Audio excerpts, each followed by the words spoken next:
I'm going to start today, as I promised, with the feature that is supposed to get students to class on time, which is talking about today's news using the concepts of this class. And in particular, a lot has happened since last Wednesday. I don't know if you paid attention to this news, that Mario Draghi, the ECB met, and they made a very big announcement that they're really prepared to support the value of the short-term debt of the peripheral countries.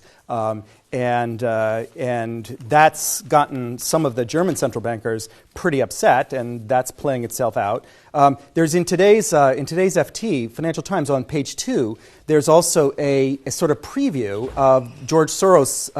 It's actually quite a provocative title here. It says, "Lead or Leave Currency Bloc," Soros tells Germany. But I'm not so much interested in the politics of this as the economics, because he has his own proposal for what he says the ECB is not doing enough and we need to do more, and he has his own proposal. So what I want to just compare here quickly, in last lecture, I talked about the difference between liquidity and solvency. Okay, and basically that's what this is all about. He's saying the ECB can deal with liquidity problems, but there are also solvency problems, and that also needs to be addressed. So this is just a way of consolidating the lesson from last time. Let me just show you what I'm talking about here. What Mario Draghi is doing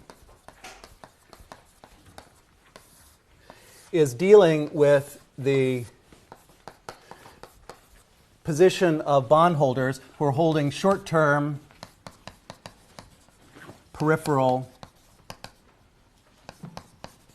meaning this isn't a negative term, meaning Spain, Italy, the countries that are in the periphery of Europe, the ones that are in trouble, short-term peripheral debt here, okay, and or investors of any kind here. These could be banks as well. And I'm putting assets here on the left and liabilities on the right. I'm not showing you the whole balance sheet. The point is that the spreads, the interest rates that Spain and Italy are paying on their short-term debt are very much higher than the interest rates that Germany and France are paying on their short-term debt. And what the ECB has said is it's essentially going to cap those, not officially, it hasn't set an exact cap, but it's going to do this by basically buying this debt. It's going to enter the market as a buyer. What does that mean? That means the ECB is going to buy this short-term bills. Bills is the word we use for short-term debt often. Bonds usually means longer term. It's going to buy short-term bills, and it's going to do it, initially at least, by expanding its balance sheet, by creating more money. Okay, so this is when people say, "Oh, they're monetizing government debt." This is what they have in mind. This sort of balance sheet operation here, where you're expanding the balance sheet on both sides. This money is paid to these bondholders who sell that and acquire money instead.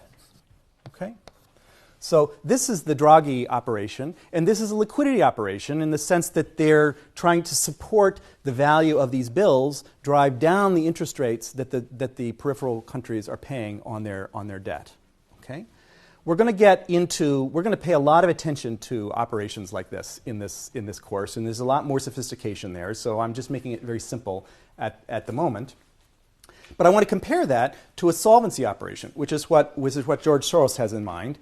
And he is focusing on, he says, that's buying some time, but it's not dealing with the fundamental problem.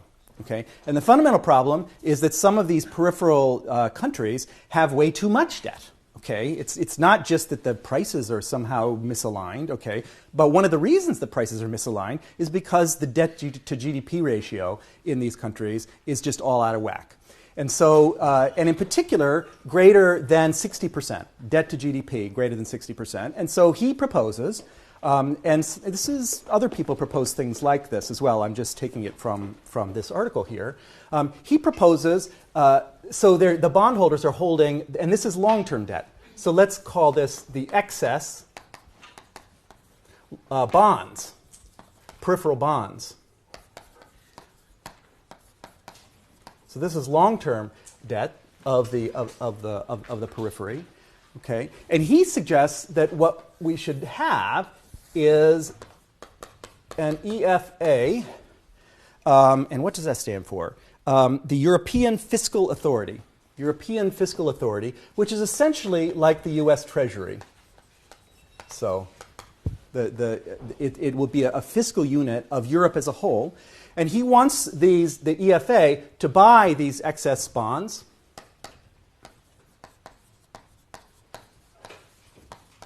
Okay, and to finance the purchase of these by issuing its own short-term debt, which are the liability of Europe as a whole. So that's why I call them Euro bills. Bills because they're short-term, Euro because it's the whole, it's all of Europe. It's not individual peripheral countries on this side. And so, and then he says, and we should have those Euro bills be the best collateral. The ECB should accept these as the best collateral in the world. So there's a monetary piece of that in part to help the operation get going, where the ECB maybe buys these Euro bills by expanding its balance sheet. Okay, and that money is what ultimately is paying for this. You see, you're going to get used to this pattern of thinking. We do this a lot in this class, where you say, you know, this and this are the same thing, this and this are the same thing, this minus and this plus are the same thing. There are two sides to these transactions, and we're booking both of them. Okay.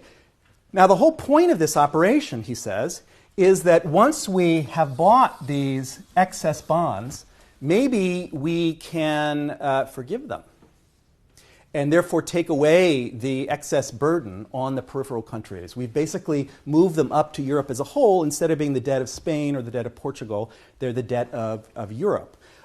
And if we forgive them, obviously the net worth,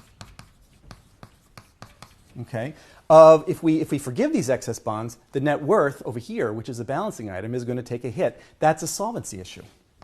Okay? But the point is that Europe is solvent, okay, and Portugal is not, or not as solvent. So that's the idea, is to move this debt to the larger entity, which is solvent, and therefore take away the fundamental problem underneath that. Now, there's a lot of politics about this. Why should we write off that debt? You know, these are a bunch of profligate people, and we need to impose austerity on them. There's a lot of talk about that. I'm just talking about the mechanics to understand what they have in mind. You see here there's an expansion of the money supply as well, but what George Soros says, and it's mentioned in this article, is that this might not be the end of the story here, because at the moment, banks all over Europe, okay, don't trust each other, and so they are holding enormous quantities of reserves, okay, at the ECB. Remember how last time I showed you how the Fed had like $1.5 trillion worth of excess reserves? There's something like this happening at the ECB too. And what he suggests, and of course they're getting no interest at all on those reserves that they're holding at the ECB. So he thinks that what could happen is that these banks will trade this money for these euro bills. And in doing so,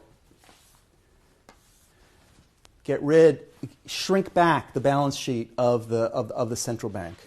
Okay? So the point is that by dealing with the solvency problem, you're using the balance sheet of the ECB only temporarily to help distribute these bills, and then they wind up over here and the money disappears. So you haven't monetized any debt, ultimately, at the end of the story. See that? You haven't monetized any debt. In fact, what you've done is to take a lot of excess reserves out of the system and substitute these euro bills for them. This is the idea.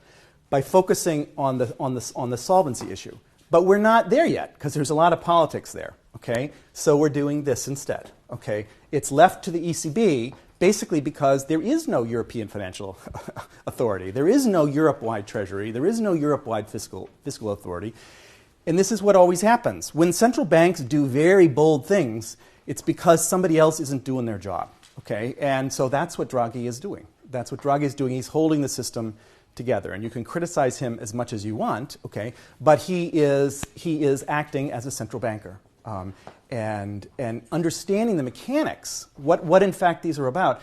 I think could help a lot with having a more sane political discussion about what is at stake here, instead of throwing around words like hyperinflation and so forth, thinking about what are the alternatives.